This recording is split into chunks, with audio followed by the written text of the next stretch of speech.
В день в Коми вакцинируются от COVID-19 только 92 человека. И это катастрофически мало. Такая цифра прозвучала в общественной палате Коми на круглом столе, посвященном иммунизации. В заседании приняли участие глава Коми, профильный министр и медики. Участники круглого стола убеждены, жители республики рано расслабились. Подробности в сюжете Павла Королева.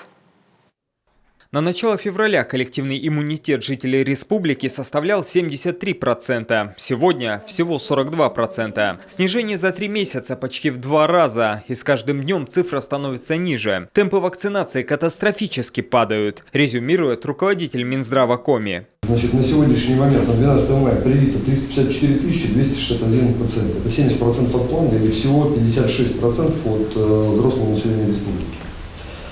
И старше 60 лет мы привили 87 713 человек, 58,6% от плана. Темпы катастрофически падают. Если вот среди жителей, которым старше 60 лет, это в день приходит на всю республику 3 человека. Это самая опасная категория жителей, которые в группе риска находятся. В целом, в день мы прививаем 92 человека на всю республику. Это колоссально низкие цифры. Страх вакцинации выше страха умереть. По словам медиков, люди до сих пор боятся прививки. Причем среди сомневающихся много людей с хроническими заболеваниями. А ведь именно им в первую очередь нужна вакцинация. Особенно онкобольным. Из-за противоопухолевых препаратов страдает иммунитет. А ковид на этом фоне может привести к фатальным последствиям. Все специфические противоопухолевые лекарственные терапии приостанавливаются, поскольку на сегодня все наши терапевтические манипуляции вызывают высокий риск иммунодефицита. И на фоне COVID-19 это будет просто усугубление, и мы получим летальный исход. Между тем, ковид уже давно бьет не только по хронически больным и пожилым. Под его прицел попадают и молодые люди, дети, а иногда и даже груднички. Мы потеряли 4 детей, 2 из них до 2 лет, 1 подросток, которая не должна была погибнуть, да, от осложнения.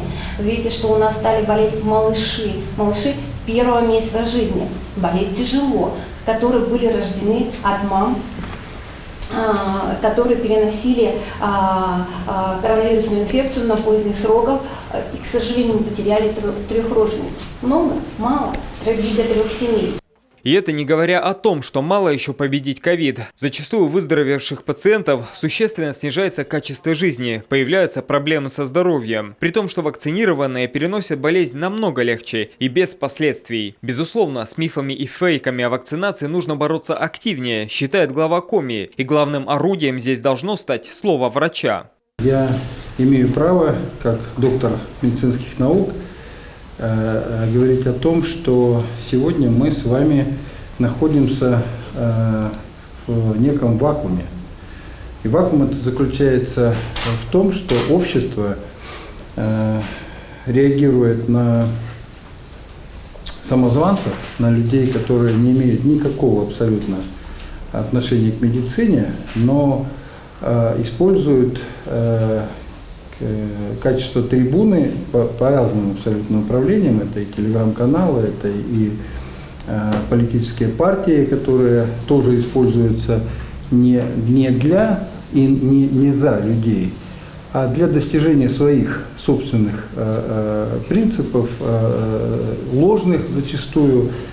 Между тем, уже в начале лета из-за жары и начала отпускного сезона специалисты прогнозируют новый всплеск заболеваемости коронавируса. Поэтому врачи еще раз напоминают, все массовые вспышки заболеваний и пандемии заканчивались только благодаря иммунопрофилактике. Ничего другого, кроме вакцинации, медицина еще не придумала. Павел Королев, Олег Костромин, телеканал Юрган.